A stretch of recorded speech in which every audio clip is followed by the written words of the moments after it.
So this morning, what I want to do is I want to continue our walk through the book of Ruth and take a look at that and use that to explain why I don't let people write their own wedding vows anymore. Now, if you're new, you're thinking, that seems a little random, but if you've been hanging out here for a while, you're like, nah, it's about normal for him. It's true. I'll just own it. For the last couple of weeks, we have been walking through the book of Ruth, and it is this beautiful and thoughtful and poignant book. The events take place about 3,000 years ago in this very bloodied and unsettled time. And just to bring you up to speed, if you haven't been here for the last couple of weeks, the story centers on these two women, Naomi and Ruth. And they're both widows, and they're living in the town of Bethlehem. And Naomi is from there. These are her people. But Ruth is a foreigner. She's from across the River Jordan from this place called Moab. And they've got no money, and they've got no property, and they're just kind of scraping by on the kindness of others. In particular, the kindness of this guy by the name of Boaz. And Boaz is this wealthy guy, and he owns land, and he's been letting them pick up the extra and survive on that. He's been very generous in that. And so he's shown them this kindness and shown them the support. And so Naomi says to Ruth, this is what you need to do. This is what chapter 3 is about. You need to go and talk to Boaz and say, I want to ask you to ask me to marry me. It's kind of a convoluted thing. There's a lot of stuff going on there, and a lot of idioms going on in the Hebrew. And what's happening is, she says, go tonight, the harvest is coming in, everybody's going to be celebrating because everybody's been working really hard for a long time, and they're all going to be sitting there eating and drinking and having a few glasses of wine and relax. And that's when you do this. You find the time when nobody else is around, so you're not embarrassing him if he says no. I had a friend of mine tell me once, who goes to a lot of baseball games, she said that she's talking to somebody, and you know when they do that camera and they put you on the Jumbotron as you propose to your girlfriend, a lot of times people say yes on camera and then give the ring back later because they just don't want to embarrass you. So Naomi's point is, don't embarrass him. Don't put him in a corner where it's going to get messy later. Saying just do it this way. And so Ruth does that. And she goes to Boaz at night. And it's this wonderful, poetic way that she describes this. She says, spread your wings of protection over me. And it's based on a Hebrew idiom, because the guys would wear these big cloaks, shawls, whatever you want to call them. And at night, they would wrap themselves up in this. Or you could wrap it around a family member, your kid or your spouse or somebody else to stay warm. And that garment was the wings of protection. And it was the same language that God uses in the Old Testament to talk about putting his wings of protection over the people of Israel. Saying, I will guide you, I will protect you, I will shelter you. And that's what Ruth is asking for, that shelter, that protection. She's got nothing. She's a foreigner. She's coming from a different land, and yet she's asking for that when she doesn't deserve it. And Boaz is very flattered. He actually says there in verse 10, look, you could have picked somebody younger or better looking than me, but I'm honored. And so he says, yeah, we're going to do this, but I got to take care of some business first. And that's next week. We're going to get into the whole business side and clans and everything else. But for this week, I want to focus on this relationship. See, there's something interesting. And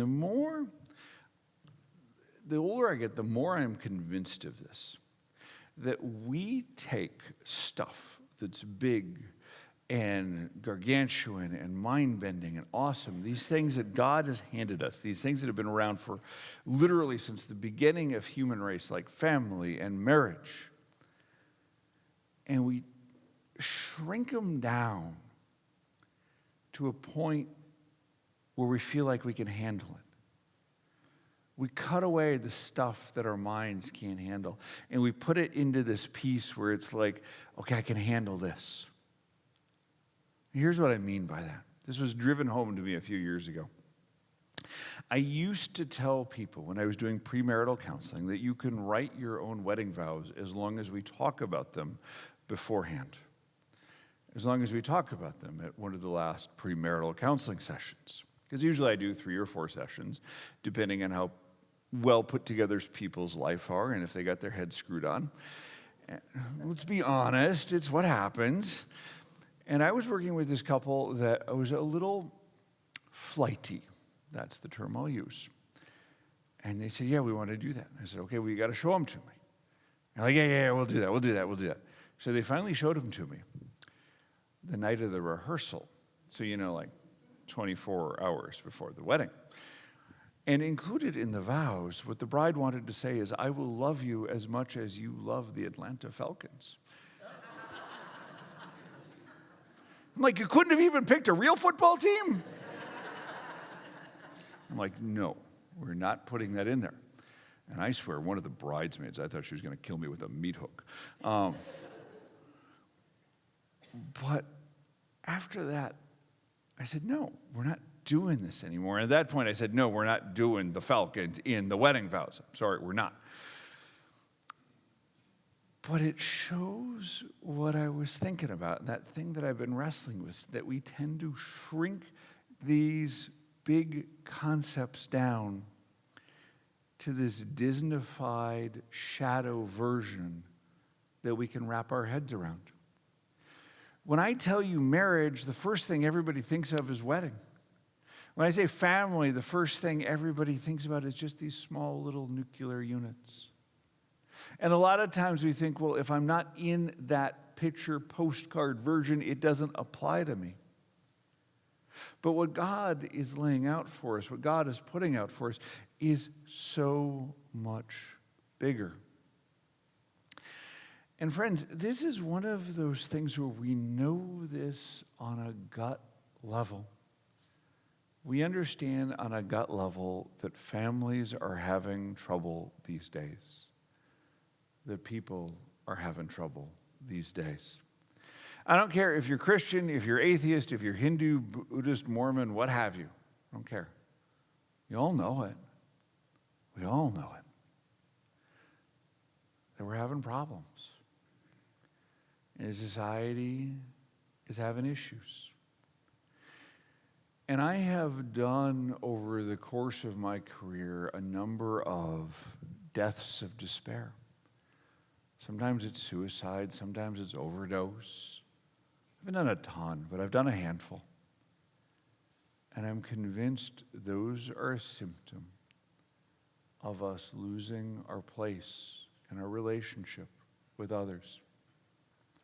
Because when God is laying out this whole concept of family, and this is a concept as old as humanity itself, it's written into our hearts. What he's saying is not just this Disney wedding with ice sculptures and party favors and everything else. It's a way of life and loving and caring for each other. And it's beyond that simple husband-wife nuclear family. I remember back when I was in my 20s, my home church was doing this sermon series on something like 7 habits of highly effective families. And I'm like, thanks, I'll be back in 8 weeks. Because we just think of it as that one thing. And I really want to challenge you to think beyond that simple family unit and understand that we live in this web of connectedness. And where you're at in that helps you relate to others. And we come at it from grandkids to grandparents, from cousin to cousin, friends and family by choice. And I want to challenge you to think bigger than a simple Disney version so that we can love and care for each other. Because so much of what we do in this world, so much of what we have in this world is trying to hang on so tight to these little things and get a little bit of security and just say, I just want to have this because everything is changing and I'm worried that everything is going to change and I'm going to fight tooth and nail to keep what I have. But that's not the way God lays it out for us. And what he says is something profoundly different. There's this great passage in 1 Corinthians 13, and I got sick of it for a while because I'd always hear it at weddings, misinterpreted at weddings. But God gives Paul these words, let me show you the most excellent way. And I love the way that passage starts. Let me show you the most excellent way. And he goes on from there. Love is patient, love is kind. Love doesn't keep record of wrongs.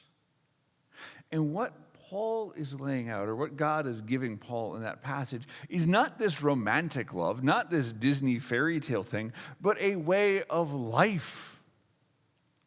A way of treating the people around you, a way of respecting and loving and giving grace to the people around you.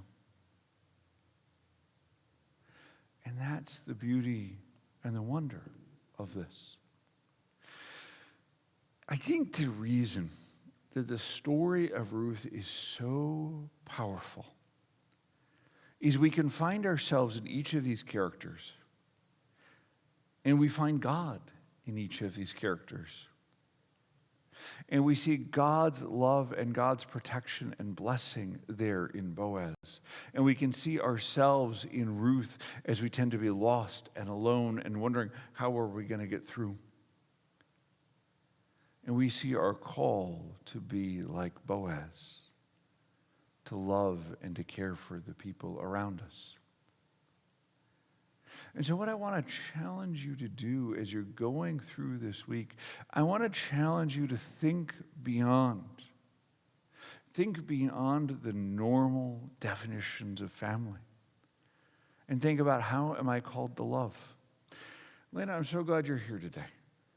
Because it's just a wonderful way for us to think about blessing others and to love the people across the globe.